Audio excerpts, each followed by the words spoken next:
ширкати дорувории софсавдо барои зиёд кардани мӯи сар ё барои зиёд кардани риш ё барои кам кардани вазни худ ё зиёд кардани вазни худ ё барои нест кардани доғҳои сафед аз бадан ба шумо тавсия медиҳад ки ба рақамҳои дар экран буда муроҷиат кунед. доставка ба ҳама шаҳрҳои федератсияи россия ва берун аз россия дар муддати 2 рӯз карда мешавад. аз номи юристи ҷей муроҷиат кун, скидкат мекунанд.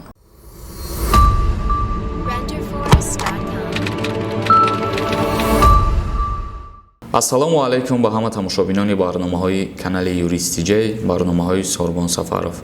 Инак мавзӯи имрӯзаи мо як хабари бениҳоят муҳиме ки ба ҳама нафароне ки дар Федератсияи Россия дар мондагиянд ё ки мехоҳанд ба ватан бозгашт кунанд ба ҳавайҳо тааллуқ дорад. Яъне ки мо дирӯз як навор кардем ва дар навори худмон гуфтем ки мақсад аз ҷумҳурии Тоҷикистон бо Федератсияи Россия гуфтушунӣ чид гуфтугӯ кардан барои мунтазам кардани парвозҳо, вале машваратҳо ба охир нарасида гуфтугӯро анҷом доданд ва ӯ гуфтугӯи онҳо бо тариқи онлайн буд ва хушбахтона имрӯз ҳозир як хабареро ба шумо мерасонем ки бениҳоят хабари муҳим ай бародарони азиз. Хабар оиди ҳамие ки сабти ном дигар нест ва фурӯши озоди чиптаҳо аз маконҳои Федератсияи Россия барои муҳоҷирон. Дар ин мавзӯъ Икром Субҳонзода, директори агентии авиатсияи ҷумҳурии Тоҷикистон, дирӯз бо директори агентии Федератсияи Россия Александр суҳбат карда буд.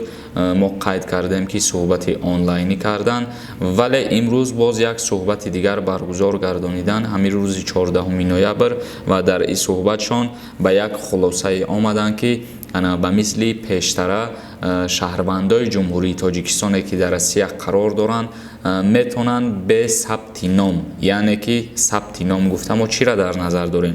То имрӯз муҳоҷирони тоҷик дар Россия қарор дошта барои ба ватан баргаштан аввалан мерафтанд ба посолстваҳо муроҷиат мекарданд, яъне ки шахсое ки дар Москва қарор доштанд мерафтанд посолствои Тоҷикистон, интизор мешиданд тӯли чандин рӯзҳо, ҳафтаҳо, мумкин баъзеҳош моҳҳоро интизорӣ кашидагия, баъдан худшона қайд мекардану ариза пешниҳод мекарданд ва аризаи онҳоро боз таҳлил мекарданд ва баррасӣ мекарданд, қабулшон мекарданд, баъд ба ватан интиқол дода мешиданд. яъне ки вақтҳои пеш дар айни беморӣ, авҷи беморӣ ба ҷумҳурии Тоҷикистон омадан бениҳоят душвор буд. Азбаски ки анами ҷумҳурии Тоҷикистон бо Россия боз рейсҳои чартериро ба роҳ мондан каме осонӣ шуд, лекин бар зами ҳамин рейсҳо боз омадан душворӣ мекард ба мардуми муҳоҷир ва ногуфта намона ки то ҳамин рӯз аз Федератсияи Россия ба ҷумҳурии Тоҷикистон 79 000 нафар муҳоҷир баргардонида шуд ва 416 рейси чартерӣ ба анҷом расонида шуд. Ба ҳамин хотир и директори агентии Тоҷикистон тасмим гирифт ва роҳандозӣ кард, ҳамира пешниҳод кард ки шаҳрвандои тоҷике ки дар Россия дар мондагияну мехоҳанд ба ҷумҳурии Тоҷикистон биёянд, ба вайҳо роҳи осонӣ дода шавад, яъне ки бе сабти ном, бе посолства рафтан чиптаҳои худшона харидорӣ кунанд ба ҷумҳурии Тоҷикистон биёянд. Ирам рейсҳои чартерӣ ном дорад бародарои азиз, барое ки баъзе нафарот мумкин агар хато бифаҳмем ки оё рейсҳо ба мисли пештара кушода шуд ё ин ки не, мутаассифона рейсҳо ба мисли аввала мунтазам шидагӣ нестанд, лекин бародарони азиз шумо дигар бе посолства рафтан, бе сабти ном кардан метавонед ки чиптаҳои худтона харидорӣ бикунед. ҳозир як бори дигар мо мехонем ба шумо ҳамин навиштаҷота.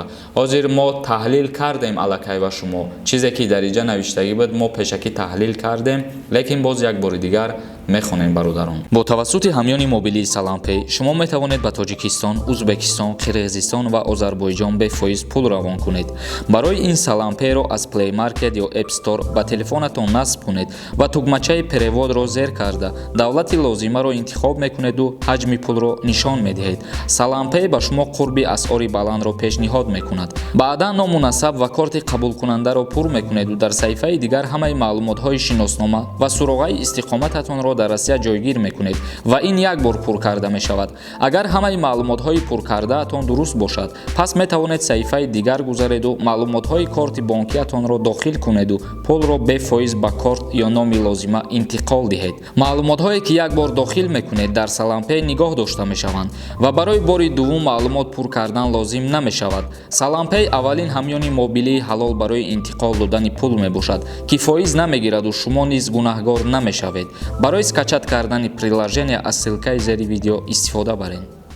Ситоди ҷумҳуриявӣ оид ба пешгирӣ аз беморӣ дар Тоҷикистон қарор қабул кардааст ки фурӯши озоди чиптаҳои ҳавопаймоӣ, хатсайрҳои таҳлиявӣ, яъне ки эвакуатсионӣ аз шаҳрҳои Федератсияи Россия ба Тоҷикистон роҳандозӣ карда шаванд. Дар ин бора Икром Субҳонзода, директори агентии авиатсияи гражданӣ назди ҳукумати ҷумҳурии Тоҷикистон хабар гуфтааст. Ин тасмим бо мақсади фароҳам овардани шароити мусоид барои бозгашти шаҳрвандони кишвар ба ватан гирифта шуд, хабар медиҳад Ховар. Бино ба иттилооти манбаъ, аз санаи 16 ноябр шаҳрвандони Тоҷикистон метавонанд барои бозгашт аз Федератсияи Россия ба ватан мустақиман бе сабти ном дар намояндагиҳои дипломатии кишвар дар шаҳрҳои Россия чипта харидорӣ намуда озими Тоҷикистон шаванд. Ба иттилои манбаъ, парвозҳои таҳлиявӣ, яъне ки эвакуатсионӣ аз ҷониби ширкатҳои ҳавопаймоии Somon Air аз шаҳрҳои Федератсияи Россия Москва, Санкт-Петербург, Казан, Уфа, Краснодар, Екатеринбург, Красноярск, Иркутск, Новосибирск, Сургут амалӣ карда шуда, фурӯши чиптаҳо дар асоси ҷадвали мувофиқшудаи парвозҳо тавассути нуқтаҳои расмии фурӯш дар шаҳрҳои Россия ки дар зер оварда мешавад, ба роҳ монда шудааст. Яъне ки бародарони азиз, ҳамин шаҳрҳое ки мо хондем, аз ана ҳамин шаҳрҳо ҳар муҳоҷири тоҷике ки қарор дора метавона ки парвоз куна, яъне метавона ки чипта харидорӣ карда парвоз куна ба ҷумҳурии Тоҷикистон биёя ва агар шаҳрҳоеро ки мо номша нахонда бошем, узр бародарони азиз, хоҳиш мекунем ки дар дигар шаҳрҳо биданаш савол натиҳем, чунки шаҳрҳое ки иҷозат додагиянд мо аллакай хондем. Бо диққат видеоро хушрӯ гӯш кунем, хушрӯ ҳар як ҷумлаи моро бародарони азиз мефаҳмем ки аз куҷо ва бо чӣ роҳ омада мешавад ва аз куҷо билет харидорӣ карда мешавад. ҳозир мо мегем ки мақсад аз кадом фурудгоҳҳо чиптаҳотона харидорӣ мекунем бародаро.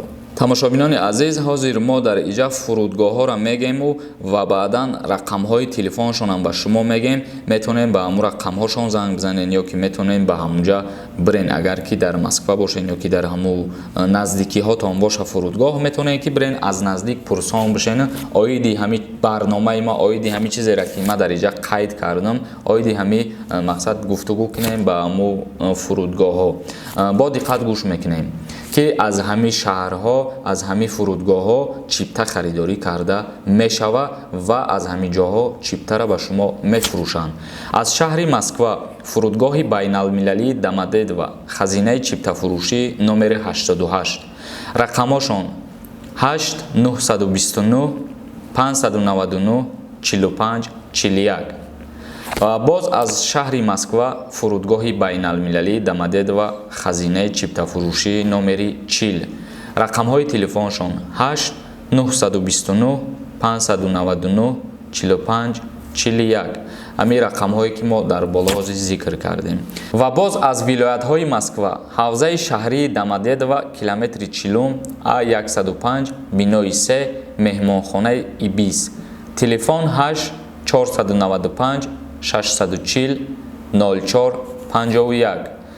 ва боз аз шаҳри Москва, километри 2, Тверская Ямская, хонаи 40/3, бинои 1, меҳмонхонаи гостивой дом, телефон 8 926 455 0055. шаҳри Москва, гузаргоҳи скатерни хонаи 19, консулгарии ҷумҳурии Тоҷикистон. иш рақами телефон надоштаем бародаро. ва боз шаҳри Санкт Петербург, фурудгоҳи Пулково, телефон 8 977 52 05 886. ва боз аз шаҳри Санкт Петербург, хиёбони Московский литер, хонаи 7, ҳуҷраи 40Н, телефон 8 977 52 05 886. аз шаҳри Новосибирск, фурудгоҳи байналмилалии Новосибирск, телефон 8 916 11 33 59 98. аз шаҳри Екатеринбург бошад, хонаи 35, телефон 8 917 56 811 253.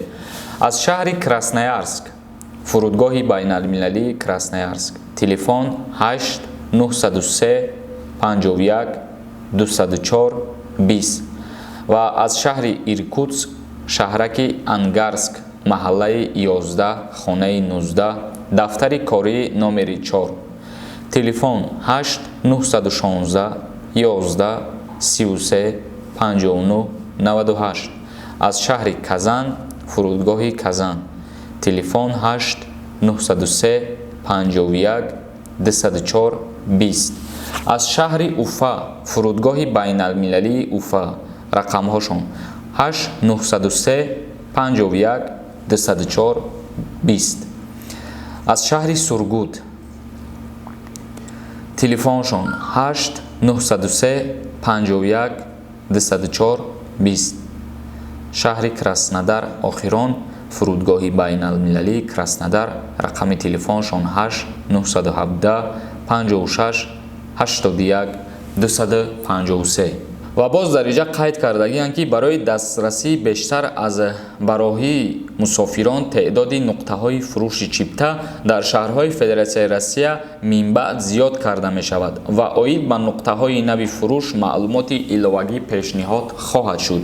яъне ки нуқтаҳои чиптафурӯшӣ дар куҷо қарор доранд? Бародарони азиз, мо дар боло қайд кардем ва адресҳошонаву рақамҳои телефоншона ба шумо гуфтем. шумо танҳо метавонед аз ҳамин фурудгоҳҳо чиптаҳои худтона харидорӣ кунед ва боз ин ҷоҳои чиптафурӯшӣ рӯзҳои оянда иншааллоҳ ки зиёд карда мешавад ва маълумот боз пешкаш мекунанд. яъне ки маълумоти нав шуд оиди зиёд кардани чиптафурӯшҳо, мо ба шумо пешкаш мегардонем ки боз дар кадом нуқтаҳо ҷойҳои чиптафурӯшӣ кушода шуд, яъне ки боз аз кадом ҷойҳо мешавад чипта харида барои ба ҷумҳурии Тоҷикистон озодона омада. бародарони азиз, як бори дига хотиррасон мекунем ки бе рафтани посольства, бе сабти ном кардан аз ҷойҳое ки мо номбар кардем, шумо метавонед чиптаи худтона озодона харидорӣ кунед ва ба ҷумҳурии Тоҷикистон ба числое ки муқаррар кардагиянд дар ҳамун чиптафурӯшӣ метавонед биёед. тамошобинони азиз, видеомона ҷамъбаст мекунем. инак ҳамин буд хабари муҳими мо. боварӣ дорам ки ба чандин нафарат ин хабар яке аз хабарҳои беҳтаринай ва фикрҳои худтона дар поёни видео бинависед. дар канали Юрист TJ обуна шидана фаромӯш намекунем. худованд ҳамаи мо шуморо нигаҳбон бошад.